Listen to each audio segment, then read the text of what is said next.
1 heure du matin cette nuit-là, à quelques kilomètres de la marina et des palmiers du bord de mer, Villeneuve-Loubet va vivre l'un des pires drames de l'été. Laurent, ce maréchal des logis de 42 ans, est appelé en urgence. Un grave accident de la route vient d'avoir lieu. Laurent est inquiet, l'un des véhicules impliqués est un 2 roues. Visiblement, c'est assez grave. Le motard est sévèrement blessé. Ça se situe à quelques centaines de mètres à l'entrée d'autoroute de Villeneuve-Loubet, direction Nice. On va voir ce qu'il en est. L'été sur la côte, le 2 roues est un moyen de transport très prisé. Mais en cas d'accident, les conséquences sont souvent dramatiques. La victime est un étudiant de 21 ans, saisonnier dans un restaurant. Il venait de quitter son service au volant de sa moto, l'une des cylindrées les plus puissantes du marché. Il est grièvement blessé. Dans le choc, sa jambe gauche a été écrasée. Fais gaffe, c'est pas beau à voir. Hein. C'est bien un choc avec la voiture qui a pété la jambe. Ouais. Ah, c'est le choc, ouais. Si le gars, il a tapé. Ça va être une grosse enquête. Hein. On voit que le choc a été très violent. La personne est médicalisée sur place. C'est vraiment sérieux. Alors que s'est-il passé? Une caméra de surveillance a filmé l'accident. Elle est braquée sur ce rond-point et à minuit 44, on aperçoit la moto refuser une priorité et percuter la voiture de plein fouet. À bord, un couple sous le choc. Il est arrivé. On ne sait pas d'où parce qu'il est arrivé tellement vite qu'on l'a même pas vu. On a regardé tous les deux. On l'a vu, il était devant la voiture. Il est arrivé de là et voilà. Et il m'a dit, je suis désolé, j'ai dit, mais je vous ai pas vu, monsieur. Il m'a pas vu avec la bagnole que j'ai. Quand j'ai crié, il était là. Je sais pas. Le choc a été violent. Ouais. C'est le contre-coup, hein, parce qu'on a eu peur, oui. Moi, c'est rien, ça passera. Hein. J'ai vu sa jambe, c'est... La jambe du motard a été écrasée au moment du choc. Laurent va découvrir une image terrible qui montre la violence de la collision, au moment où il dessine ses marques au sol pour que les experts puissent étudier la scène. Il y a des morceaux d'os qui sont par terre là. Sur la route, à plusieurs endroits, des fragments d'os de la jambe du motard. Moi, si vous voulez déplacer la moto, il n'y a aucun souci, c'est bon. Laurent inspecte ensuite les 2 véhicules pour en savoir plus sur cette collision. Voilà, fous là et on va te mettre le camion. Ah, mets la béquille. Hop. Alors, vous pouvez constater que le choc a eu lieu de ce côté. Vous voyez la violence du choc. Hein. On a tapé, on a retrouvé un morceau d'os ici de la personne. Et voilà, on a des traces, voilà, on voit que l'impact a été violent. Et pourtant, d'après ce que Laurent voit, la vitesse ne semble pas en cause. Il n'y a pas d'excès de vitesse particulier. Il s'engage pour aller sur l'autoroute, mais c'était juste bien avant la gare de péage. Alors comment expliquer cet accident? Le gendarme veut savoir si les conducteurs sont en état d'ivresse. Quand vous l'aurez stabilisé, sans vous embêter, est-ce qu'il y aurait moyen de faire un prélèvement sanguin? Une fois. Là, non, l'urgence, c'est dernier à savoir. Je sais, mais... C'est hémorragique. Ouais, ok. Ils le font là-bas. Hein. D'accord. De toute façon, on a déjà fait la morphine et... Ouais, mais je suis obligé, je suis tenu. Non, hein. mais Ouais, je nous, sais. là D'accord. franchement, l'urgence, là, c'est hémorragique. Pour le motard, il faudra attendre son hospitalisation. Mais le conducteur de l'autre véhicule, lui, n'est pas blessé. Vous avez une pièce d'identité, monsieur, s'il vous plaît? Ça va? Ouais. Tu fais souffler le monsieur? C'est bon. Ok, vous êtes à 0,05. Il n'a presque rien bu, et après examen, le motard non plus n'avait consommé ni alcool ni drogue. Seule explication à ce stade, un manque de vigilance du pilote de la moto. Un refus de priorité aux conséquences dramatiques. Transporté à l'hôpital dans un état critique, il subira une amputation de la jambe. Et Laurent le sait, cet été encore, des accidents graves impliquant des 2 roues, On y va. il y en aura d'autres. Les accidents de moto, 2 roues en général, ouais, l'été, ouais, c'est assez saturé chez nous. Plus de trafic de 2 roues, de trafic routier de 2 roues l'été évidemment, puisque c'est un moyen approprié sur la côte pour se déplacer. Vu que c'est saturé, il n'y a plus des vacanciers, donc il y a beaucoup de locaux qui se déplacent en 2 roues effectivement. Oui. Dans ce département, le mois de juillet a été le plus meurtrier depuis 2009. 8 morts en 2 roues. 38 tués depuis le début de l'année. C'est 50% de plus que l'an dernier. Villeneuve-Loubet, dans les Alpes-Maritimes. 14 000 habitants, une jolie station balnéaire située entre Cannes et Nice. Calme et familiale, du moins en apparence. Vous allez où là? Hop, hop, hop. Attention, tu vas tomber. Va pas plus loin. Vas-y, va choper là. L'été, les coups de folie et les coups de sang sont quasi quotidiens. Vous rentrez chez vous. Vous restez là. Ta gueule, salope. Car ici, pendant les vacances, la population est multipliée par 3. Avec des festivités en tout genre. Et les gendarmes doivent faire face à toutes sortes de délinquances. Du petit vol qui se règle en famille. Vous avez commis des dégradations dedans, des vols, monsieur? Je vous laisse rentrer. Avec votre fils. Au vrai cambriolage, avec des enquêtes qui commencent parfois comme ça, un coffre-fort et une arme retrouvés en mer. Ils volent et, croyant se débarrasser des traces et indices, jettent à l'eau. Des trafics de stupéfiants à répétition. C'est bon, merci. Allez, vous allez venir avec nous, monsieur? Vous en avez d'autres sur vous, pas? Qui oblige parfois les gendarmes à hausser le ton face à des mineurs trop jeunes pour être condamnés. Ça, tu joues pas à ça. C'est clair, tu me tutoies pas, tu me parles pas comme ça. Un été pas comme les autres. Un an après les attentats de Nice, la menace terroriste est encore dans toutes les têtes.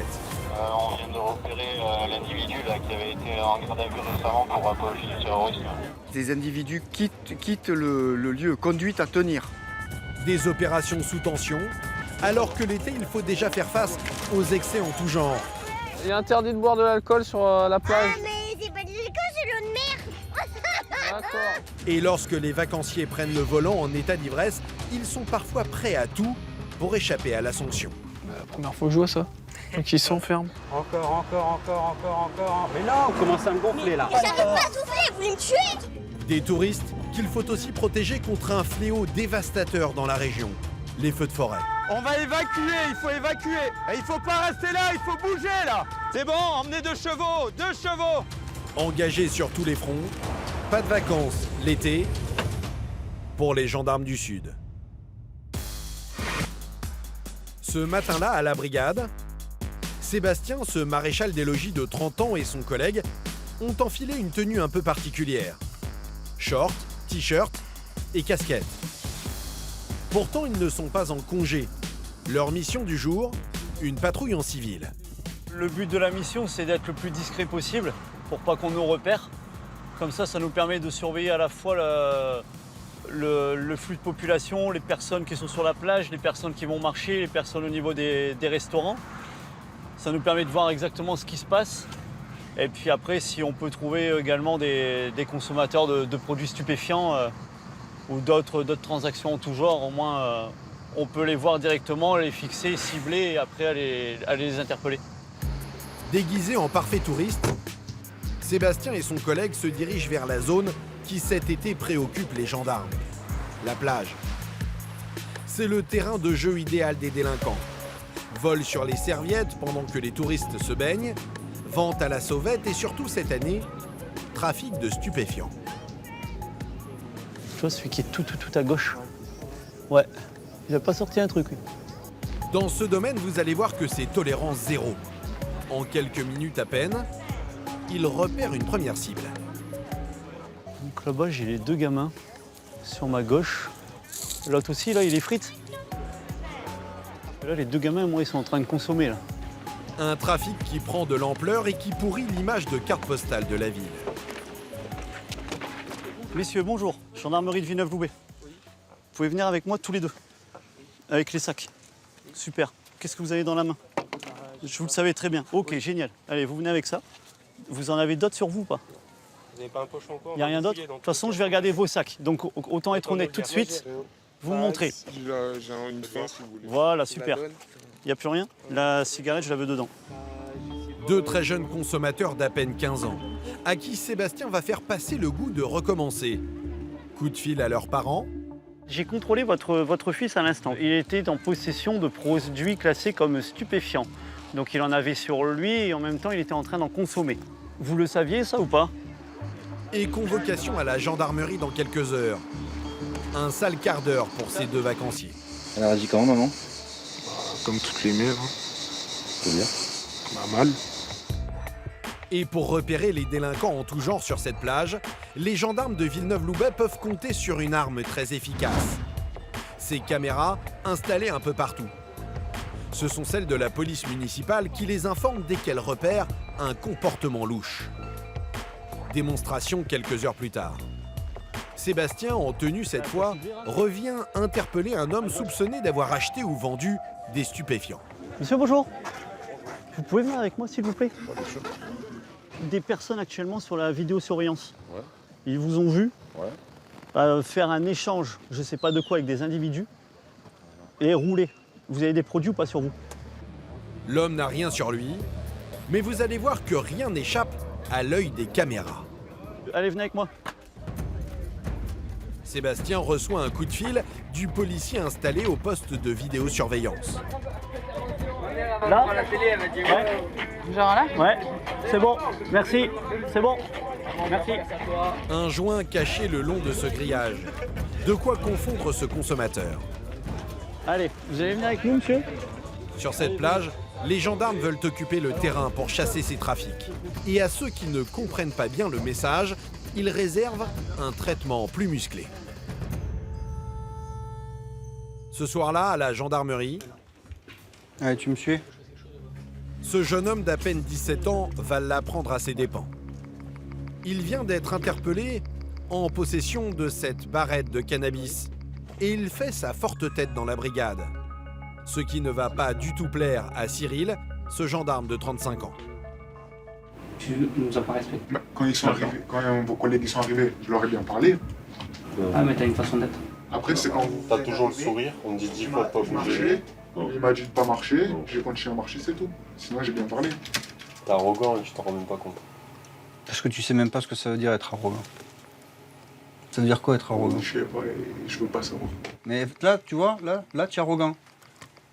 Ça, c'est de l'arrogance. Et moi, mon fils, il fait ça une fois. Deuxième fois, il va voir ce que c'est. C'est arrogant au cul rouge. Et c'est peut-être ça qui te manque.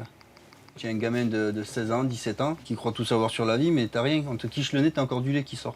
Donc arrête de faire le grand garçon. Et tu regardes partout, sauf dans les yeux des gens qui te parlent. T'es un bébé. Et tu souris bêtement, comme un bébé. Eh oui, Kiki. Donc écoute, quand on te parle, on a assez d'expérience, on a des enfants qui ont ton âge. Un premier avertissement qui ne va pas suffire. Alors que sa mère vient le chercher, le jeune homme fanfaronne à nouveau. Sur ce, au revoir. Sur ce quoi? Eh. Ça, tu joues pas à ça. C'est clair? C'est clair? Tu me tutoies pas, tu me parles pas comme ça. Attends, on va y discuter là. Merde, j'ai pas de problème comme ça. C'est bon, j'ai compris. Oh. Des merdes, ces gosses. Écoute-moi bien. Fais attention. Ok. Regarde-moi quand je te parle. C'est clair?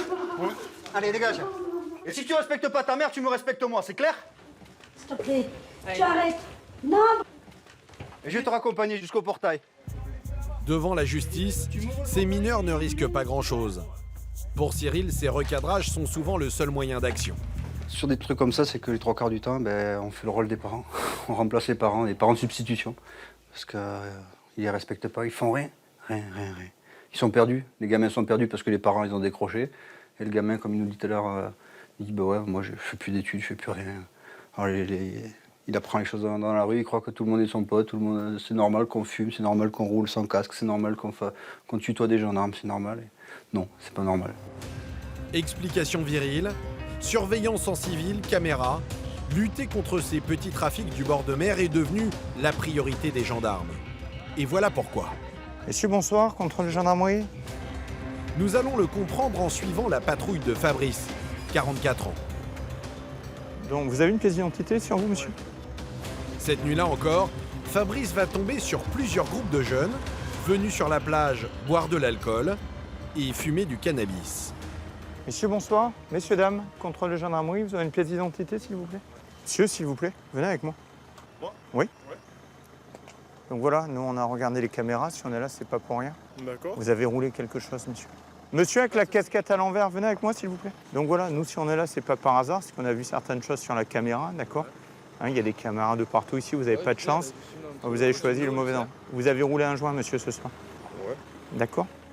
Cette plage est en train de devenir un point de rendez-vous dans la région.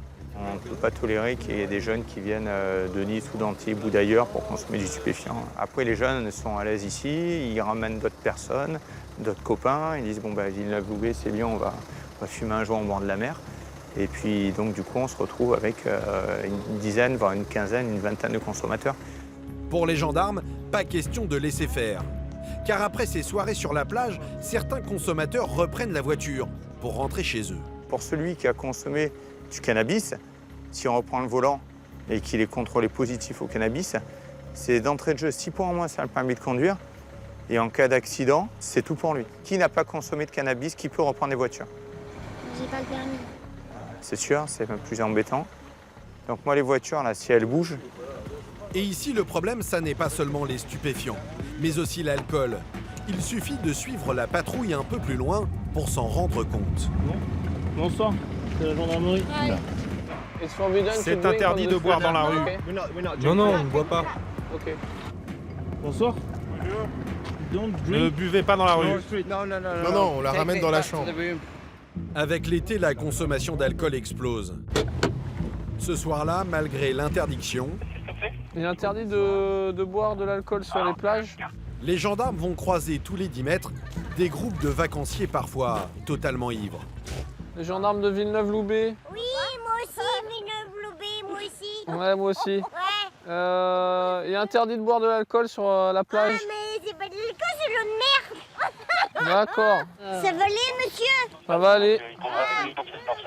À tomorrow. Ouais. Goodbye, ciao, ciao. Madame, Oh, il est pas content. vous n'êtes pas toute seule par contre, il y en a qui dorment. Hein? Chaque été sur la Côte d'Azur, l'alcool tue sur les routes. Avec la vitesse, c'est même le principal fléau. Sur les 329 morts au mois de juin en France, l'alcool est à l'origine d'un tiers des accidents. Voilà pourquoi chaque nuit d'été, les gendarmes multiplient les contrôles sur les routes de la côte. Monsieur, dame, bonsoir. Contrôle alcoolémie. On va couper le moteur. Ils s'installent notamment à la sortie des grandes villes, où les touristes viennent faire la fête, comme ici près de Monaco. Donc vous soufflez dans l'embout, je vous dirai stop, allez-y. Encore, voilà. Je vous annonce que vous êtes positif, d'accord? Oula, 0,72 monsieur, c'est énorme. Pas une route, pas un village qui échappe à ces contrôles. Et vous allez voir que pris la main dans le sac, certains automobilistes sont prêts à tout pour éviter la sanction. Cette nuit-là, vers 1h du matin, c'est en plein centre de Villeneuve-Loubet que Sébastien, 32 ans, se poste pour une opération de contrôle. Est-ce que tu peux me passer un véhicule au Fauves, s'il te plaît? Et il va se retrouver face à une situation qu'il n'avait encore jamais rencontrée en 10 ans de carrière. Au moment de contrôler le conducteur de ce 4x4. Bonsoir. Est-ce que vous pouvez couper le moteur, s'il vous plaît, monsieur? Je vais vous demander vos papiers. Au début, l'homme semble coopérer. Il tend ses papiers sans difficulté, mais au cours du contrôle, la collègue de Sébastien remarque une forte odeur qui se dégage de la voiture. Vous avez consommé de l'alcool, monsieur, ou pas? Non? Et c'est là que tout se complique. On va vous soumettre au dépistage de l'alcoolémie? Je vais pas le faire, mademoiselle. Je vais être franc avec vous. Pourquoi? Il me reste que 2 points. Si vous me prenez, vous m'enlevez mon permis. Allez, tenez, je le souffle. Mais je peux pas le faire, monsieur. Vous soufflez pas? Vous refusez de souffler? C'est pas que je refuse de souffler, Bah monsieur. si, je vous demande de souffler. Accompagnez-moi chez moi si vous voulez. Non, je vous demande de souffler là. Mais vous allez me... Je vous demande de souffler. Mais je vais être positif, monsieur. Bah soufflez, on verra. Oui. Mais je le sais que je vais être positif. Je le sais, monsieur, je suis franc. Je vous le dis direct, je vais être positif à 100%. L'homme reconnaît avoir trop bu pour prendre le volant. Mais il essaie par tous les moyens d'échapper à la sanction. Vous pouvez pas fermer les yeux et m'accompagner? Non, je ferme pas les yeux. Parce qu'il y a écrit gendarmerie, il n'y a pas écrit la poste là. Les gens qui rentrent bourrés, je les arrête et puis je leur fais la procédure. C'est la loi. Vous êtes dans la loi, vous avez tous les droits. Non mais monsieur, ça se passera calmement ou alors ça sera par la force. Avec l'alcool, responsable d'un accident sur 3 au mois de juin en France, pas question pour les gendarmes de faire le moindre cadeau. Mais Sébastien n'imagine pas une seconde ce qui l'attend. Alors faites ce que vous voulez maintenant. Voilà, je ferme la voiture, appelez la gendarmerie et cassez la voiture. Voilà.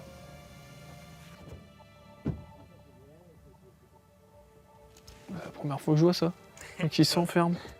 Portière fermée, vitres remontées, le chauffard semble vouloir attendre sur place que son taux d'alcoolémie redescende. C'est la première fois que ça m'arrive. Mais après, ça va mal se finir pour lui parce que on va être obligé d'utiliser la force. Alors comment faire sortir un conducteur récalcitrant? Sébastien prévient ses collègues au cas où. On est tombé sur une alcoolémie et comme ça se passe pas très bien et que le monsieur, je sais pas comment ça va finir. Je te tiens au courant. Il tente de le raisonner à travers la vitre entrouverte, mais l'homme semble bien décidé. Vous avez fait une erreur. Mais je sais que j'ai fait une maintenant, erreur. il faut assumer. Et on Je suis à 1 kilomètre. Alors pourquoi que je laisse pas la voiture et je pars à pied? Bah non, parce que vous venez avec moi. Sébastien est dans l'impasse. Mais l'un de ses collègues propose une solution. Je le sais que j'ai vu. Allez, fermez la porte. Par l'intérieur, ça s'ouvre. Ouvrir la porte de l'intérieur, au moment où le conducteur baisse un peu sa garde et sa vitre. Allez, vous venez. Non, vous ouvrez la voiture, vous n'avez pas... Allez, vous venez, monsieur. Dépêchez-vous. Monsieur, je vais pas vous sortir de force quand même.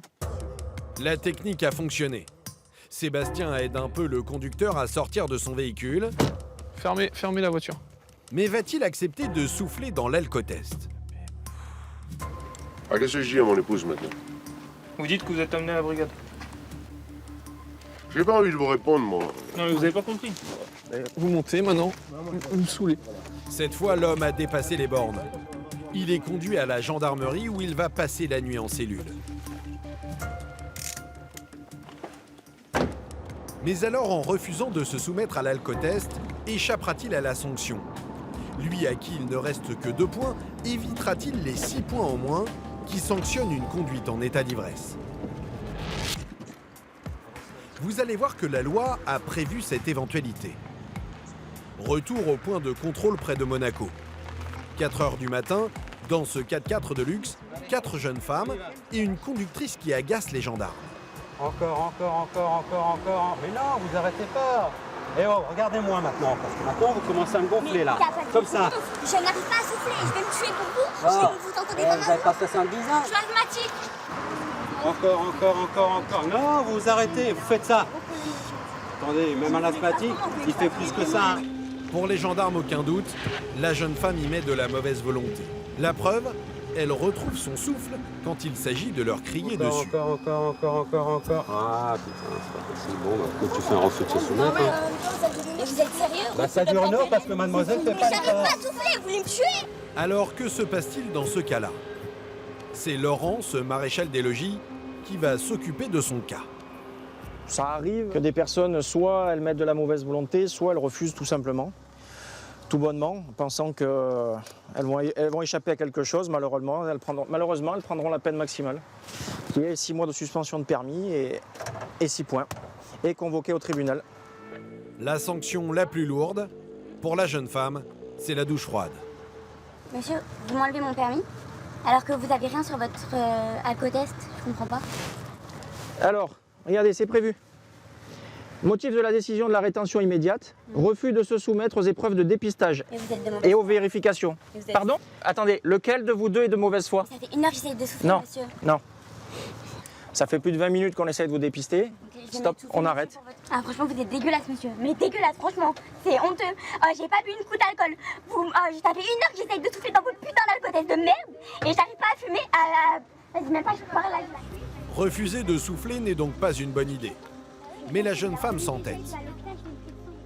Donc ça, c'est comme quoi vous êtes convoqué. Vous voulez signer, oui ou non? Non, je signe pas quelque chose. D'accord. Refus de signer. C'est pas un souci. Bonne soirée. Le tribunal appréciera.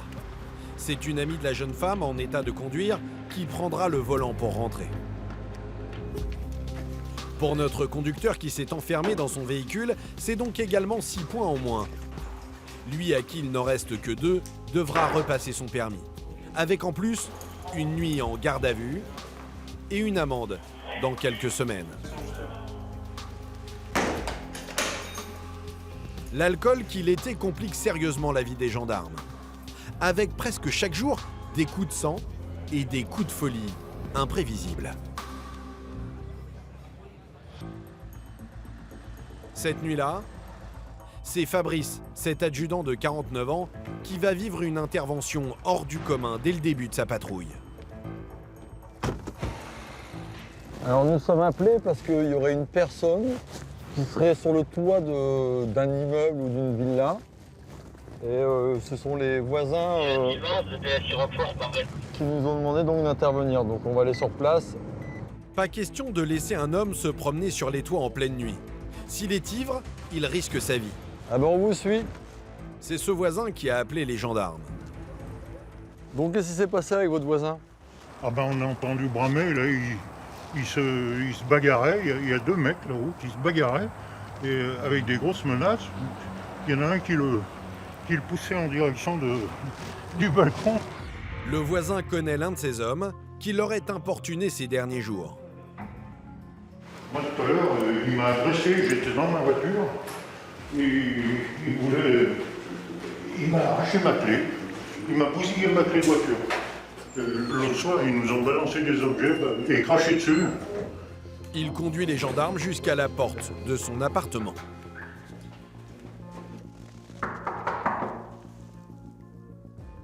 C'est la gendarmerie, vous pouvez ouvrir? Mais pendant 10 bonnes minutes... On va attendre encore un peu, je réessaye. Aucune réponse. Et soudain...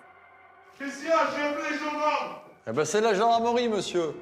J'ai appelé la gendarmerie. Oui, ben c'est moi, c'est la gendarmerie. Non, je vais l'appeler. Non mais c'est moi la gendarmerie. Je vais l'appeler. Ouvrez la porte, faut que je vous parle.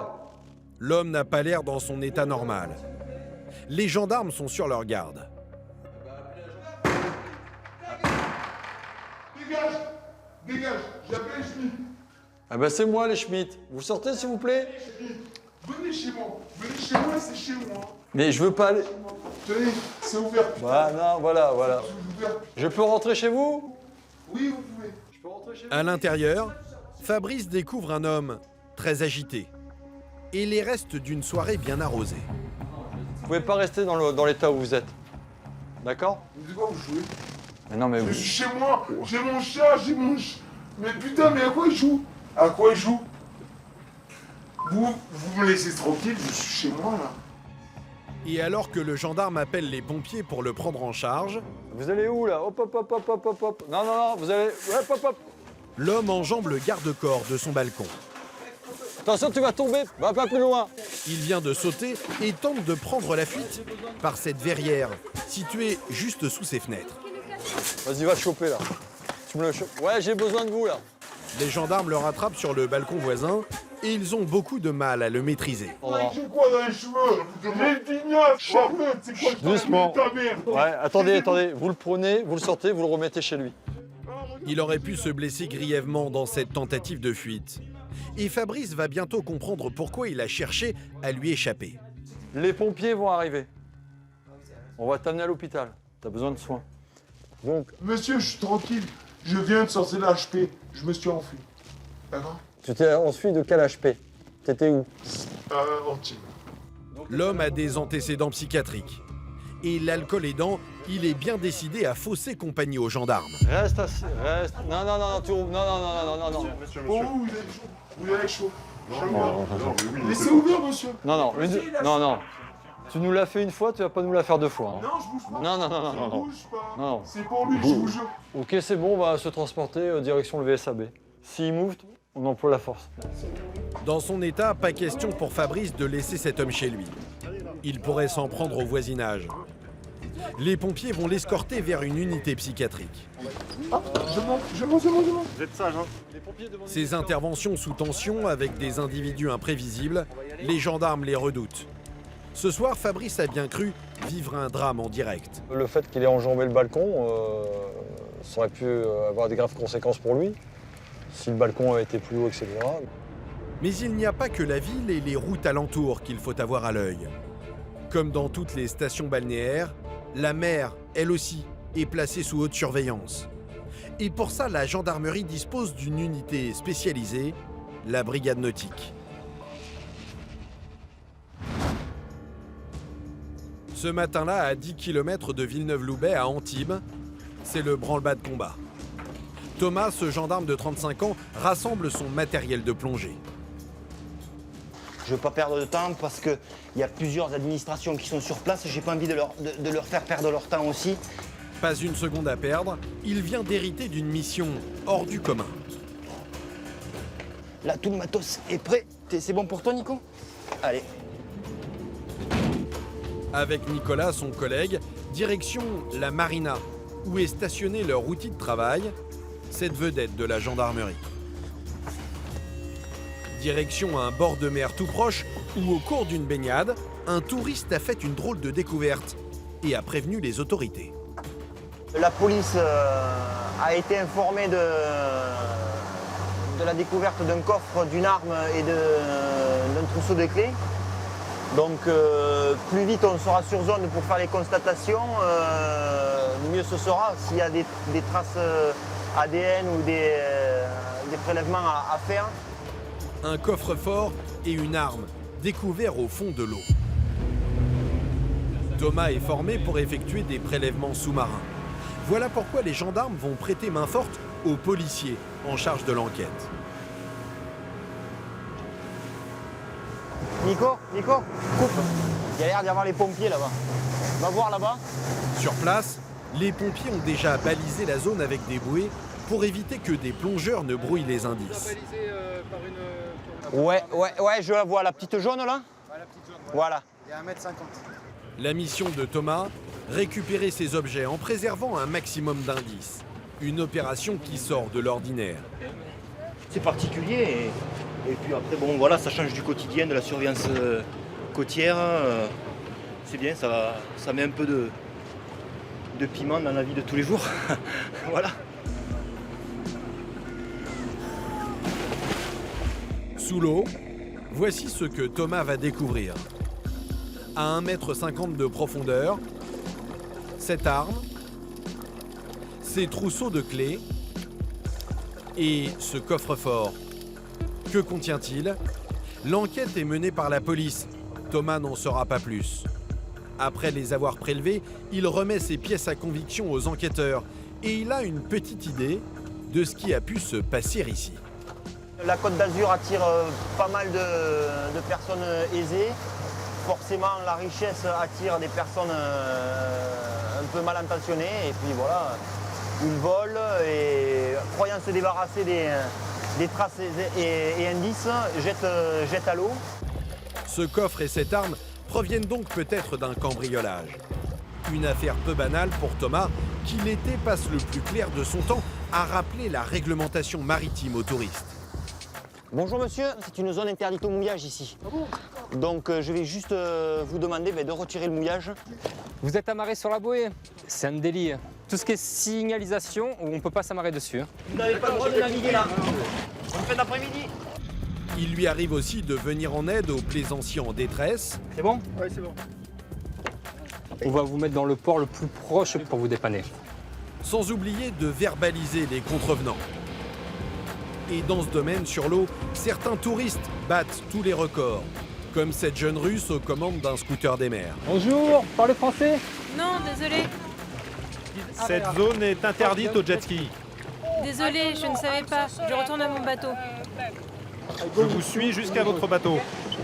La dame était en jet, elle était en excès de vitesse, elle n'était pas dans le chenal et elle n'a pas de gilet de sauvetage. Ça fait beaucoup d'infractions pour une même personne. Cette vacancière franchement étourdie passe ses vacances sur ce yacht. Vous êtes le capitaine? Dans cette zone, le jet ski est interdit. Le capitaine et l'équipage ne semblent pas très au fait des règles de navigation. Et manifestement, la situation les amuse. Pour cette dame, on lui a notifié qu'elle n'avait plus le droit de naviguer dans les eaux françaises pendant 1 mois. Le capitaine responsable du bateau lui est convoqué jeudi prochain aux affaires maritimes. Ce capitaine encourt une sanction financière, ce qui inquiète rarement les touristes les plus fortunés venus passer l'été sur la Côte d'Azur. Et il n'y a pas que les vacanciers qui donnent du fil à retordre aux gendarmes. Car au plus fort de la saison, les commerçants de Villeneuve-Loubet sont sous pression. Et les conflits sont nombreux, notamment entre patrons d'établissements et salariés. 23 h ce soir-là, Sébastien part en urgence et il sent déjà qu'il s'agit d'une affaire pas comme les autres. Un différend entre un restaurateur et son cuisinier. Il y a un mec qui a appelé, il veut tout casser chez son employeur parce qu'il aurait subi des attouchements sexuels. Une agression sexuelle et un règlement de compte. Le genre d'histoire qui peut très vite dégénérer. En quelques minutes, Sébastien et ses collègues sont sur place, devant l'un des hôtels-restaurants les plus réputés du coin. Mais à leur arrivée, personne. Ils progressent prudemment, quand soudain...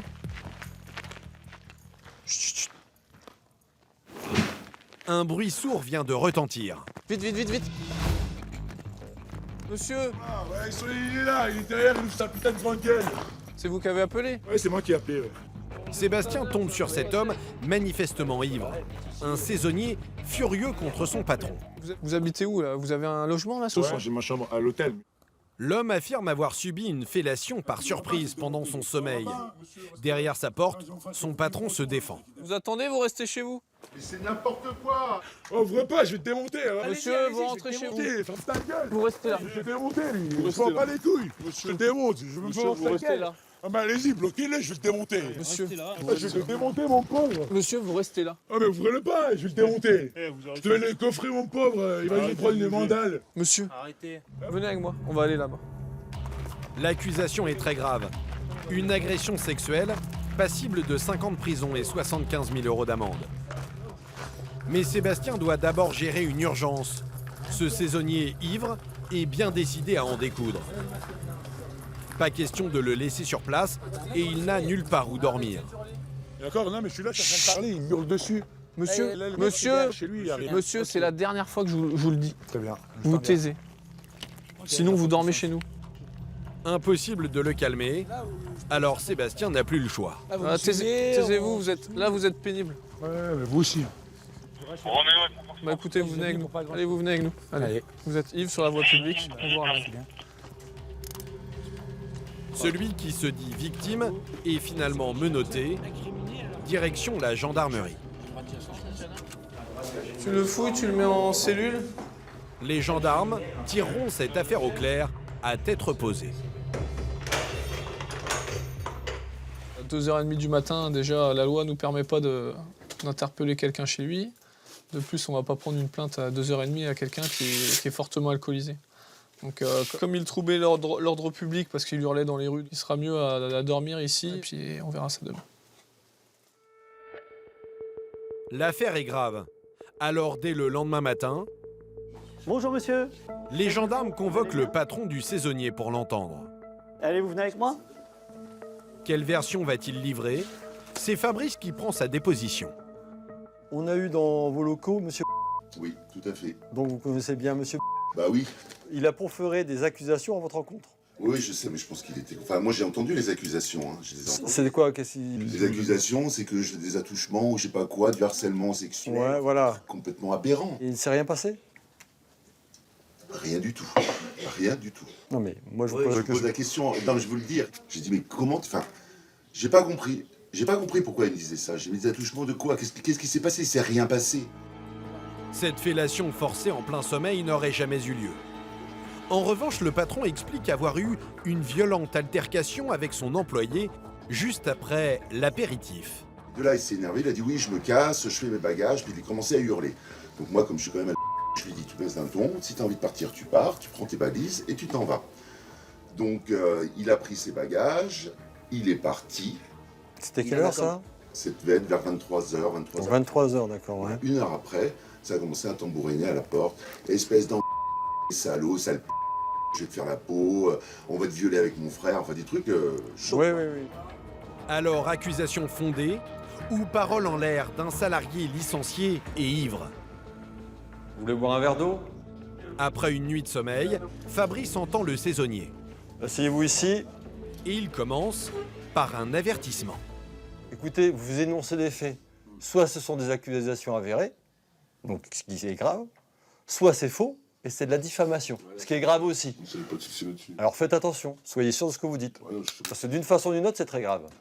Une dénonciation calomnieuse est un délit. passible de 5 ans d'emprisonnement et 45 000 € d'amende. Alors le saisonnier va-t-il maintenir sa version? Qu'est-ce que vous pouvez me dire à ce sujet-là? Je me souviens plus. Vous vous souvenez plus quoi? De ce que vous avez dit hier soir à mon collègue ou de cette fellation? Je me rappelle pas. Ah, faites-moi mon procès là, parce que j'étais bourré, parce que j'ai fait du bruit, j'ai fait je sais pas quoi. Maintenant vous me prenez pour ça, le reste on oublie. Que ce soit bien clair. Est-ce que vous voulez déposer plainte pour les faits que vous avez dénoncés hier soir lors de l'intervention de mes collègues? Non. Vous voulez pas déposer plainte? Et pourquoi vous voulez pas déposer plainte? Parce que je ne veux pas porter plainte. Et pourquoi? Pourquoi je dois me justifier de tout? Oh. Mais attendez, vous dénoncez des faits graves. Mais je dis rien, moi je dans ces cas-là, pourquoi vous nous le dites? Le saisonnier fait finalement machine arrière. Les gendarmes auront passé près d'une journée sur cette affaire qui aurait pu avoir de graves conséquences. Au revoir. Par contre, attention, on veut pas de problème avec les restaurateurs, c'est bien compris? C'est un avertissement sans frais, hein. Il faut faire attention dans ce cas de figure. Il ne faut pas se lancer bille en tête. Parce que d'un côté comme de l'autre, ça peut mettre une personne qui est mise sous le feu de l'accusation et qui est peut-être à rien à se reprocher. Donc nous, on veut être sûr que les faits soient bien étayés avant de se lancer bille en tête contre une personne. Des apéritifs, des fêtes ou des dîners arrosés qui l'été compliquent sérieusement le travail des gendarmes. La nuit, mais aussi en pleine journée. Car certains vacanciers consomment de l'alcool en très grande quantité et à toute heure. Cet après-midi-là, cette patrouille imagine le pire. Là. En repérant ce corps étendu sur le parking d'un supermarché. Monsieur, vous allez bien? Monsieur? Vous pouvez vous relever ou pas? Monsieur, c'est la gendarmerie. Vous avez mal quelque part? Ah, c'est vrai, les pompiers. Tu m'appelles les pompiers, s'il te plaît? En réalité... Monsieur... Ouais, vous allez bien, monsieur? Qu'est-ce qui se passe? Vous avez consommé de l'alcool? Ouais. C'est un déjeuner très arrosé qui a mis l'homme dans cet état. À 17 h, il peut à peine marcher. Vous avez consommé trop d'alcool, d'accord? Ah, si vous avez consommé trop d'alcool, non. Ah ben si, pour être allongé comme ça, monsieur, j'imagine que vous êtes au moins dans un état second. Vous n'êtes pas blessé apparemment. Mais je m'en fous. Non, mais pas moi, j'emmerde personne. Les gendarmes contacteront l'un de ses proches pour le prendre en charge. Mais parfois, l'intervention est beaucoup plus compliquée. Lorsque l'alcool rend les vacanciers de Villeneuve-Loubet agressifs et violents. Allez, bye. Quelques rues plus loin ce jour-là, c'est Fabrice qui, à peine sorti d'une intervention, hérite d'une nouvelle affaire. Il y a une jeune fille qui appelle en disant que son grand-père s'est fait frapper par le voisin. Ok, ça marche. Un grand-père frappé par son voisin. Fabrice ne le sait pas encore, mais il va tomber sur un individu pour le moins coriace. C'est la petite fille de la victime qui a prévenu les gendarmes. Bonjour madame. Ce qui s'est passé, c'est qu'il a mis une droite à mon grand-père. D'accord. Il est où là? Il est chez lui, il est juste là. C'est votre grand-père qui a été victime, ok. On va voir ça. Vous expliquez comment ça s'est passé? On va s'expliquer calmement. Alors, je vous écoute, monsieur. Qu'est-ce qui s'est passé aujourd'hui? Je devais prendre ma petite fille avec pour aller Bien sûr. à Antibes. D'accord. J'ai envoyé un coup de klaxon, je dis bien un coup de klaxon. D'accord. Il y a un monsieur qui est sorti comme Oui. un fou. Je suis sorti de la voiture, Oui. j'ai envoyé une droite directement. D'accord. Ce monsieur, il habite là? Oui. Et sur quel côté de la joue vous avez été tapé? Ici. D'accord, très bien. Un homme qui frapperait ses voisins pour un oui ou pour un non. Un coup solide qui m'a envoyé. D'accord. Mais vous avez vu le coup de poing ou pas? Oui. Très bien, d'accord. Donc vous allez être... Bonjour monsieur. Et Fabrice n'aura pas besoin d'aller le chercher très loin. Monsieur, bonjour. Bonjour. Bonjour. Donc, Je non, pour l'instant, on n'en est pas réfuté ou pas. Je vais prendre juste votre identité. Vous serez entendu sur les faits. Je vous écoute. Je lui ai demandé d'arrêter sa voiture. Bien sûr. J'ai fait arrêter, stop. Et puis il m'a accusé de tas de choses. Voilà. Est-ce que vous avez porté un coup à ce monsieur? Non. Non, d'accord. Hein, comme je disais, le médecin légiste, il appréciera les blessures, s'il y a blessure. D'accord. Bon, après, il y a un témoin qui aurait vu les violences. Donc, c'est pour ça, faudra s'expliquer là-dessus. L'agresseur présumé conteste les faits, mais une simple question de Fabrice va brusquement changer la donne. Vous avez consommé de l'alcool, monsieur? Ça vous regarde pas. Pardon? Ah si, ça va me regarder, monsieur. Je vais aller chercher. Pour l'instant, vous restez là. Tu vas me chercher un éthylot dans la voiture, s'il te plaît? Et si, ça me regarde, monsieur. Je suis là pour des violences. Il y a des migrants qui rentrent par centaines de milliers. Mais j'en doute pas, monsieur. Et vous attaquez avec un mec comme moi? J'en doute pas, monsieur. Je ne m'attaque pas à vous, monsieur. Simplement, je vous demande votre identité et je vais vous entendre après dans le cadre de violences sur un monsieur aujourd'hui. Dans le cas d'une agression, l'alcool est une circonstance aggravante. Elle devient un délit passible de 5 ans de prison et 75 000 € d'amende. Donc monsieur, je vais vous soumettre au dépistage de l'alcoolémie. Mais j'ai bu chez moi, donc j'ai le droit quand même. Allez monsieur, s'il vous plaît. S'il vous plaît, monsieur. Jusqu'à entendre le claque. Allez-y, soufflez, soufflez. Encore, c'est bon. Alors je vous montre, monsieur, vous êtes positif. Donc, alors, vous allez récupérer votre numéro de téléphone, votre pièce d'identité, s'il vous plaît, et vous allez nous accompagner au bureau de notre unité. Allez-y, montez. Elle est fermée là où il y a des problèmes, quand même. Fabrice veut connaître plus précisément son taux d'alcoolémie. Pour ça, direction la gendarmerie. On va simplement vérifier votre taux d'alcool, monsieur, par rapport aux violences. Oui, moi, je suis pas un mec... Mais vous êtes alcoolisé, monsieur. Vous êtes très alcoolisé. Ah, ben vous faites des questions, les réponses. Ouais. Pardon, monsieur, vous me faites chier, c'est ça. D'accord, alors là, c'est un outrage après. Vous me faites chier, là, on va vous relever un outrage. D'accord, monsieur? Voilà, je l'ai cherché. D'accord. Une première insulte, et au moment de se soumettre au test, le suspect prétend manquer de souffle. Je peux pas plus. Ok. Non, bah non. Ah bah là, je peux pas plus, moi. Alors, on va faire une prise de sang. Ça fait... Oh, ouais. Continuez à aller encore, vous y êtes presque. On recommence, la fois, on recommence. Voilà. Alors qu'il recommence pour la 4e fois, il prend très mal une remarque du gendarme.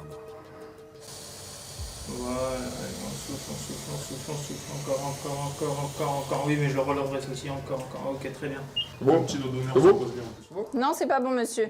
Et votre geste, là? Oh bah, encore une fois. Non, parce qu'on vous explique comment ça marche, parce que tout seul, vous y arrivez pas, en fait. Non, c'est bon, monsieur, c'est pas vous qui décidez. Une dernière fois. Non, monsieur. J'y arrive pas. Je suis pas avec un enfant de 5 ans, là. Donc je vous ai dit non, c'est non. J'y arrive pas. Allez, terminé.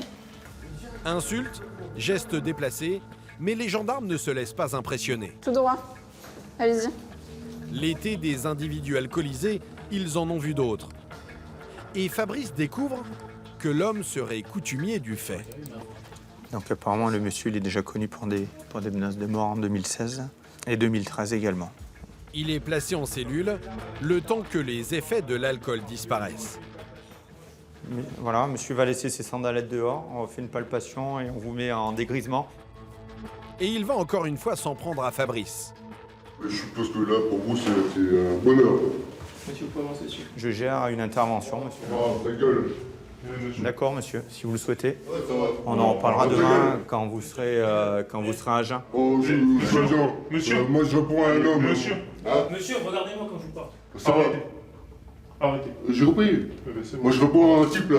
Ça va. Allez, je vous laisse avec mes collègues, monsieur. Oh, ta gueule. Monsieur. Salope. Le genre de dérapage, plus fréquent l'été quand l'alcool coule à flot.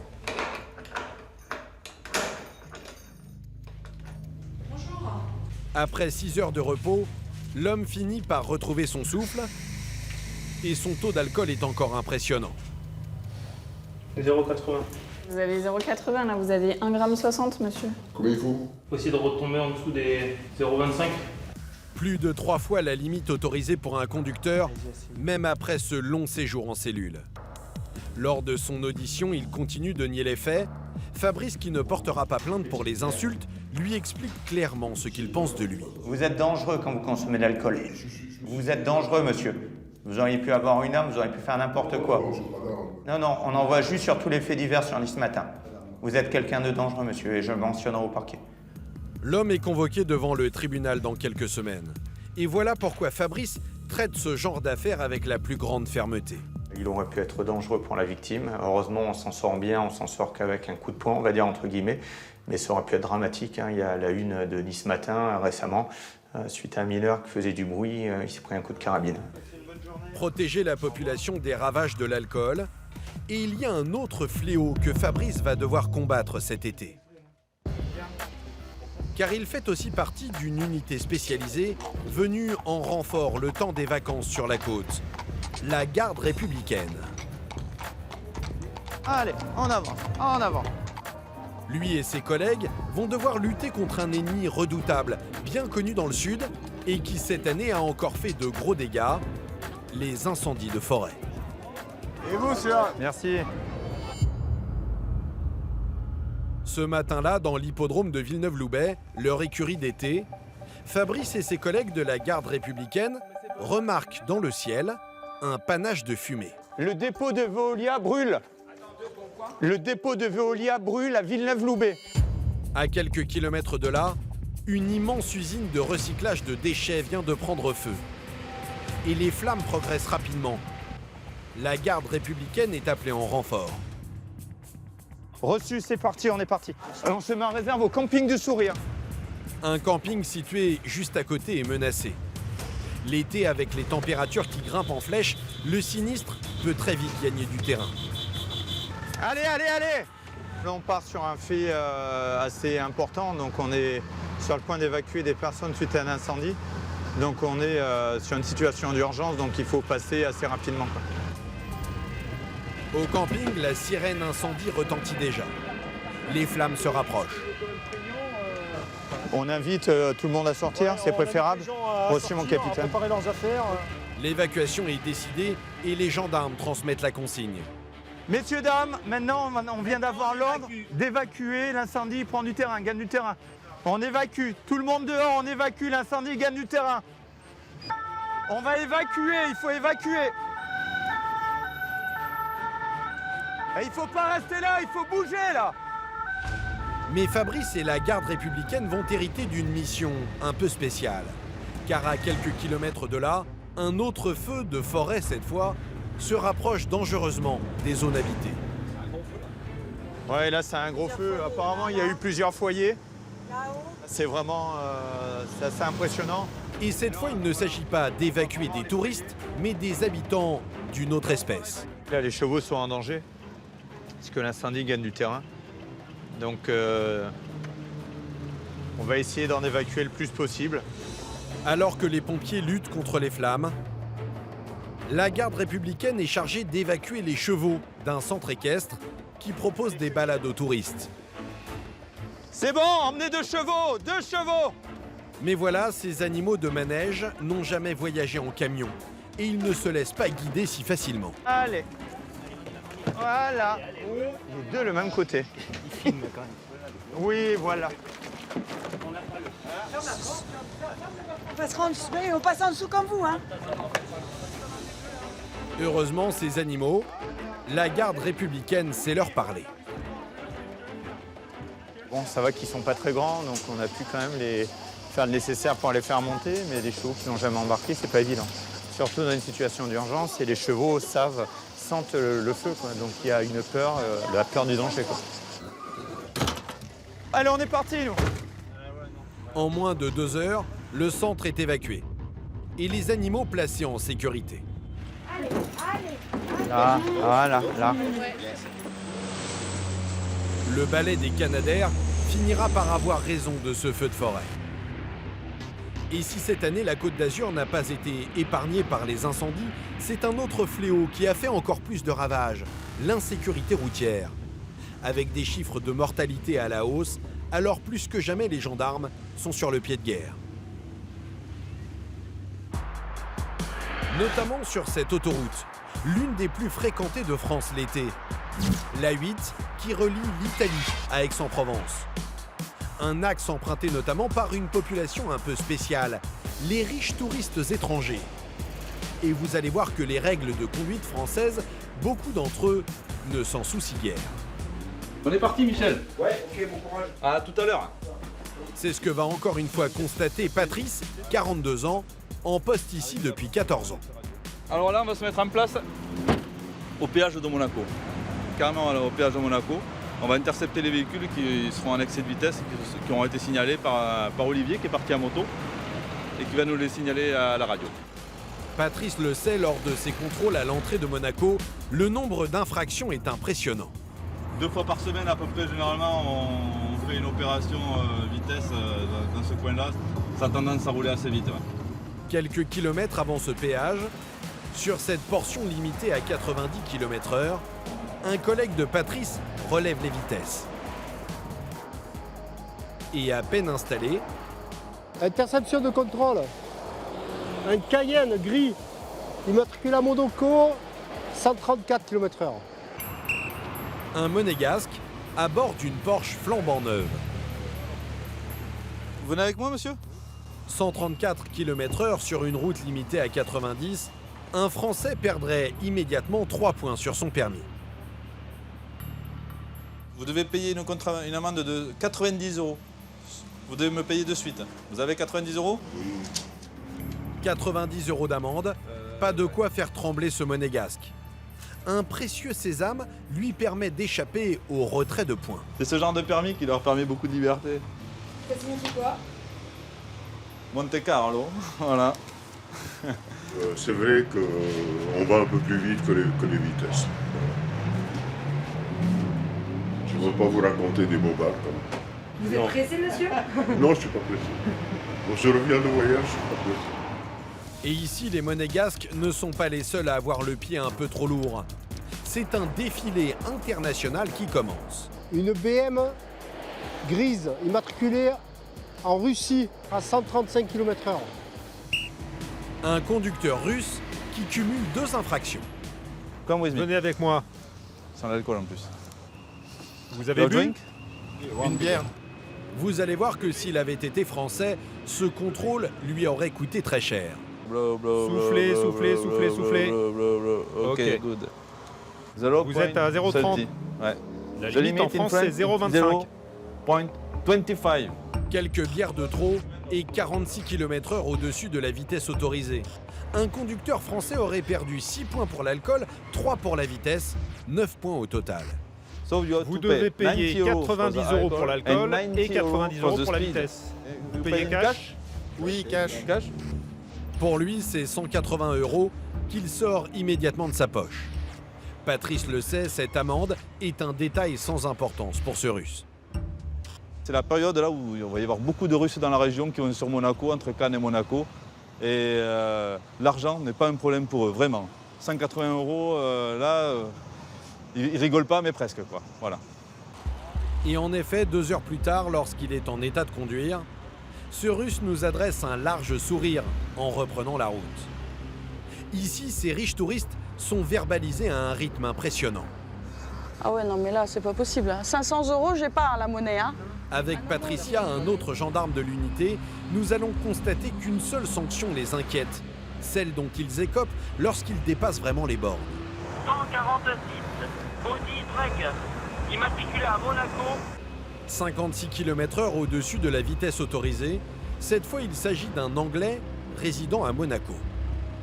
La vitesse enregistrée à 146 km/h, retenue 138 km/h, donc 48 km/h au-dessus de la vitesse autorisée. Donc c'est une rétention immédiate du permis de conduire, avec une amende. Le monsieur ne peut plus conduire sur le territoire français. Il peut conduire en Italie, à Monaco, mais plus sur le territoire français. Pendant le délai que la préfecture aura décidé. C'est problématique pour vous, monsieur? Oui, c'est normal. Je pars en vacances demain à Saint-Tropez. Et vous y allez comment, du coup? On va voir. Plus le droit de conduire en France, voilà la vraie sanction qui fait mal. Pour l'amende, en revanche, là encore, aucun problème. Si vous voulez bien me régler le montant de l'amende. Oh là là, vas-y. Vous n'avez pas de portefeuille? Vous mettez ça même la poche, vous n'avez pas peur, hein? C'est combien vous prenez? 135. Seule difficulté, faire la pointe. Les petites coupures, ça n'est pas vraiment son fort. Vous voulez exact, c'est ça? Ouais, c'est possible. Parce que j'ai fait la banque aussi pour vous. Après un coup de téléphone, c'est un ami qui viendra récupérer sa voiture.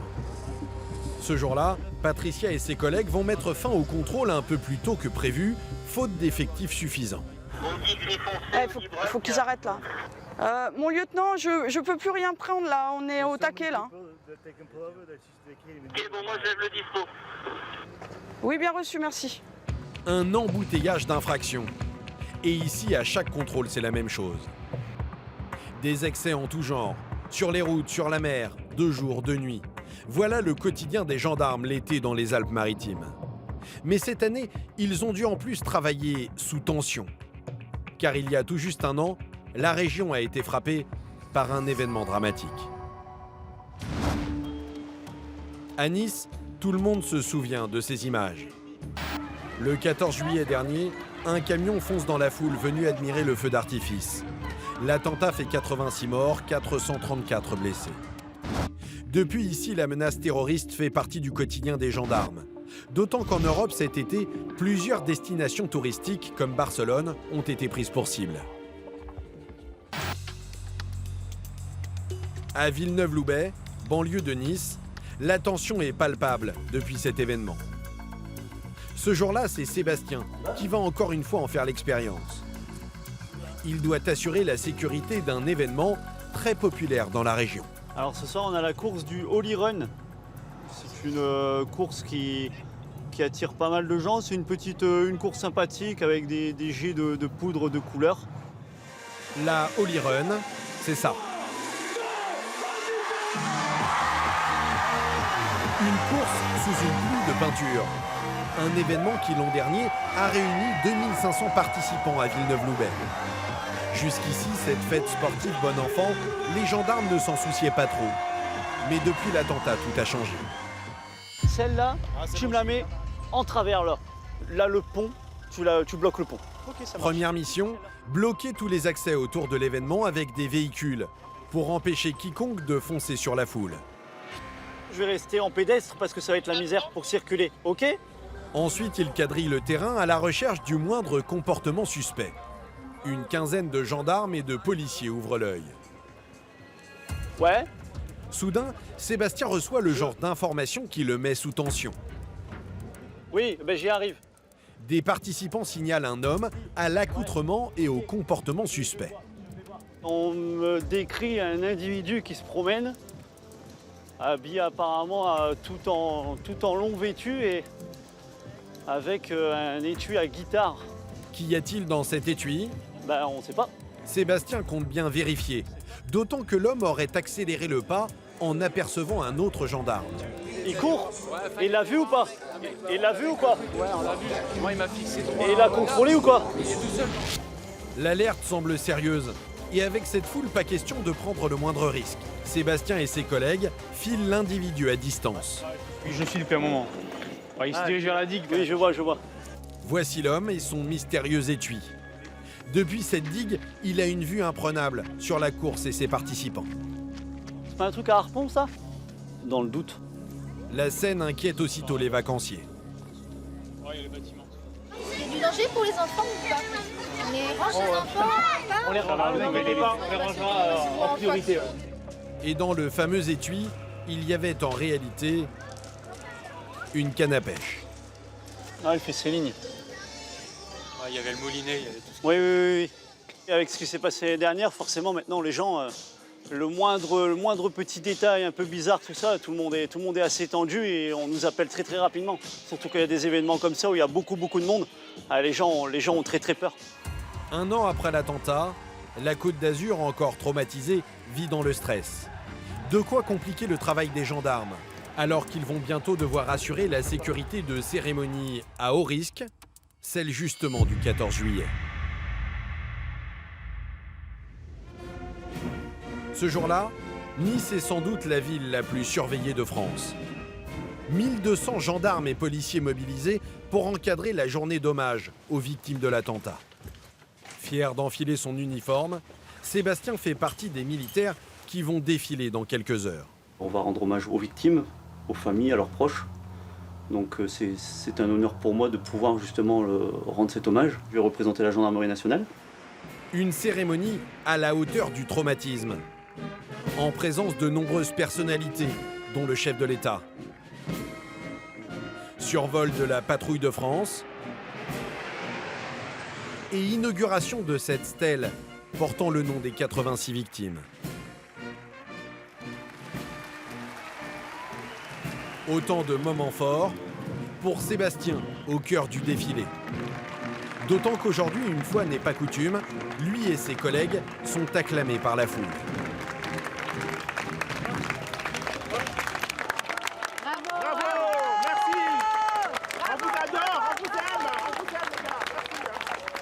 super plaisir, ça n'arrive pas tous les jours. En général, on a plus l'habitude de se faire respecter, réprimander par les personnes.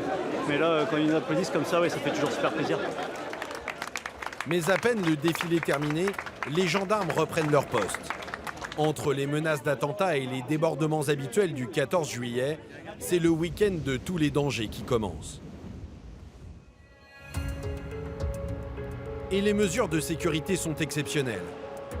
Aux abords des villes, la moindre fourgonnette, le moindre camion est passé au peigne fin. Cyril contrôle l'une des entrées de Nice. Monsieur, bonsoir, contrôle gendarmerie. On a autorisation de faire ouvrir les coffres des véhicules si vous voulez bien nous ouvrir afin de faire une vérification. Vous pouvez me montrer ce qu'il y a dans le sac, s'il vous plaît, monsieur? Qu'est-ce que vous transportez? Déménagement.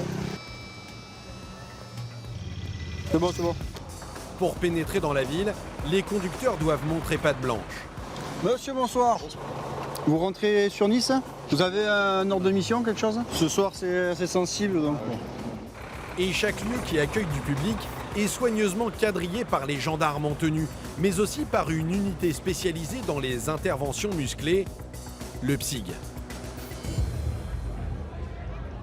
À la tête de l'un de ces pelotons de surveillance et d'intervention, Philippe, 54 ans, 30 ans de maison. On va aller se balader un petit peu, on va aller faire les ruelles, etc. Pour cette fête nationale sous haute tension, Philippe compte bien éviter tout débordement. Il repère deux groupes de jeunes qui s'insultent et intervient sur le champ. Oh les jeunes là, avant que j'arrive, vous me sortez tous une pièce d'identité, s'il vous plaît. Oh, déjà, on la ferme quand, d'accord? On respecte les gens, pour commencer.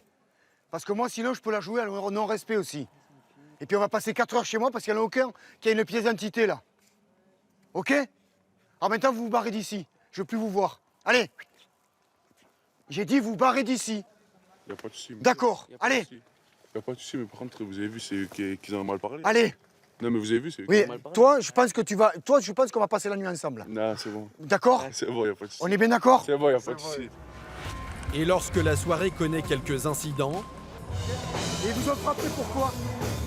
Parce que j'essayais de les séparer. Est-ce que vous avez une tenue vestimentaire bien précise? C'est sur même, quoi.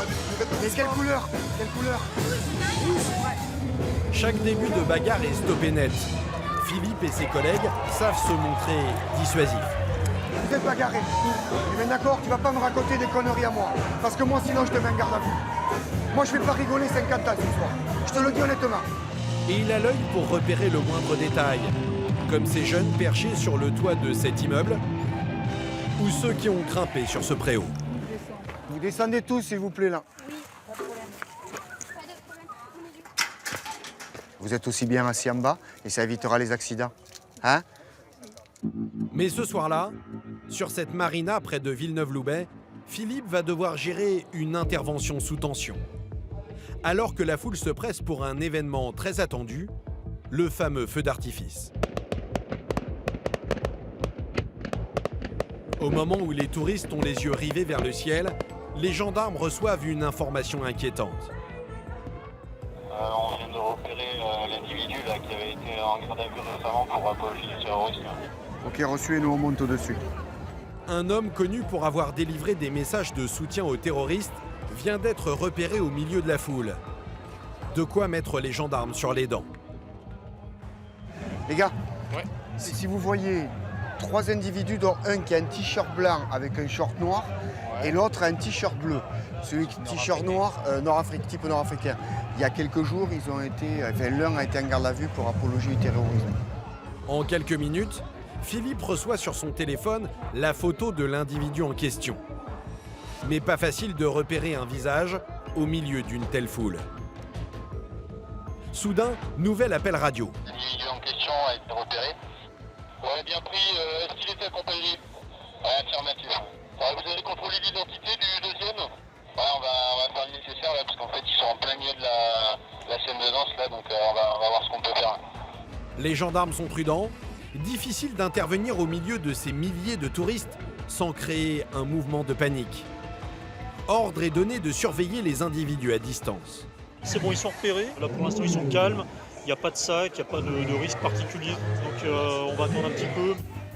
Au bout d'une demi-heure, ces 4 hommes, dont celui connu pour apologie du terrorisme, quittent les lieux. Philippe les prend discrètement en filature et il attend les instructions. Charlie Canela, nous sommes sur le poste le plus à l'est. Le plus à l'est, les individus quittent le lieu. Conduite à tenir. Conduite à tenir, on va les contrôler. On fait un contrôle d'identité simple, j'arrive sur nous. Ouais, mais là, ils ont quitté, là. Il va falloir qu'on y aille. Hein. J'ai pas le temps d'attendre. Hein. Philippe ne veut pas les manquer. Il espère obtenir de précieux renseignements. Eh, tu viens? Appelle, viens avec moi. Appelle, hey. Oh, venez les gars. Dans ce genre de cas, les gendarmes en profitent pour identifier les relations des individus qu'ils surveillent de près. Bonsoir messieurs. Bonsoir messieurs. Vous pouvez venir un petit peu avec nous s'il vous plaît? Vous pouvez venir avec nous s'il vous plaît? Merci. Est-ce qu'on pourrait procéder à votre contrôle s'il vous plaît? Si vous pouvez nous présenter une pièce d'identité. Carte bancaire, voilà, pour voir les noms. Alors que l'individu connu pour apologie du terrorisme en t-shirt blanc reste silencieux, les trois autres se plaignent de contrôles à répétition. Ils semblent ignorer les antécédents de leur ami. Ah, vous appelez nous. Calmez-vous, monsieur. Calmez-vous, monsieur. Je vous pose. On est très calme, c'est bon, on rentre chez nous. On est seuls, on est seuls, on habite à côté. Vous avez une pièce d'identité, s'il vous plaît. Vous appelez comment, monsieur? Hein? J'ai pas de pièce d'identité. Regardez, j'ai ça, voilà. Je vais lui voir un feu d'artifice et je rentre à la maison, je travaille demain matin. Si maintenant on le contrôle, c'est pas pour rien. Pourquoi fallait... Hein? Pour contrôler, voilà. Tout simplement. Il faut discuter avec votre collègue et puis il va vous le dire. Hein? Ok? Allez, bonne soirée, messieurs. Disons qu'on voulait connaître les personnes qui étaient avec un individu qui était connu de nous. Voilà, pour savoir un petit peu. Et puis, ça s'appelle la recherche du renseignement, tout simplement. D'ailleurs, c'est celui qui s'exprimait le moins dans l'histoire. Tout à fait, c'est bien ça. C'est bien ça. Après, on peut comprendre un petit peu leur mal-être, dire de se faire contrôler à 40 et quelques années. Mais bon, pour nous, c'est intéressant de savoir avec qui ce genre de personnes tournent, au cas où, dans l'avenir, on aurait quelque chose qui se passe avec cet individu. Un été décidément pas comme les autres. Pas franchement des vacances pour les gendarmes du Sud.